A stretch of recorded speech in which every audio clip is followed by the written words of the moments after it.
ఈసారి ఎండాకాలం ఎండలైతే చాలా హెవీగా ఉన్నాయి. ఈ సమ్మర్ స్పెషల్‌లో ఆవకాయ అనేది చాలా స్పెషల్ అన్నమాట. ఈరోజైతే ఆవకాయ ఎలా చేయాలో నేర్చుకుందాము.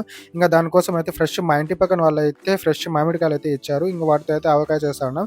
ఫస్ట్ దీన్ని బాగా కడుక్కోవాలి. ఎందుకంటే మందులు కొట్టింటారు కాబట్టి. ఆరబెట్టి బాగా తడి లేకుండా క్లాత్‌తో అయితే తుడుచుకోవాలన్నమాట. తర్వాత అయితే మనకు కావాల్సినంత సైజులో అయితే ముక్కల్ని కొట్టుకోవాలి. మరీ చిన్నవి కాకుండా, మరీ పెద్దవి కాకుండా మీడియం సైజ్‌లో కొట్టుకుంటే ఆవకాయ అనేది చాలా సూపర్ టేస్ట్‌గా ఉంటుంది.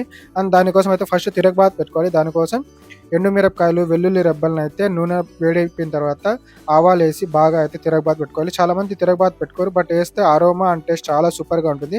ఆవకాయకి కావాల్సిన ఐటెమ్స్ అన్ని రెడీ చేసుకొని పెట్టుకొని ఫస్ట్‌గా అయితే ఒక డబరాలో మామిడికాయ ముక్కలేసుకొని అందులోకి మనకు కావాల్సినంత ఉప్పు అయితే వేసుకోవాలన్నమాట.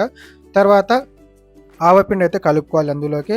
ఆవపిండి కలిపిన తర్వాత అయితే మనకు మెంతి పొడి అయితే వేసుకోవాలి. తర్వాత దీంట్లోకైతే పసుపు, కారం అండ్ ఇంగువ వేసుకొని బాగా అయితే కలుపుకోవాలన్నమాట. నేనైతే చేత్తో కలపడానికైతే ట్రై చేస్తూ ఉన్నాను. కుదరలేదు నా వల్ల, చిన్న బేషన్ కాబట్టి. తర్వాత అయితే గరిటెతో అయితే కలుపుతా ఉన్నాను. దాంట్లోకి మనము చల్లారిన మన తిరగబాతు అయితే అందులో కలుపుకోవాలి, నూనె అంతా.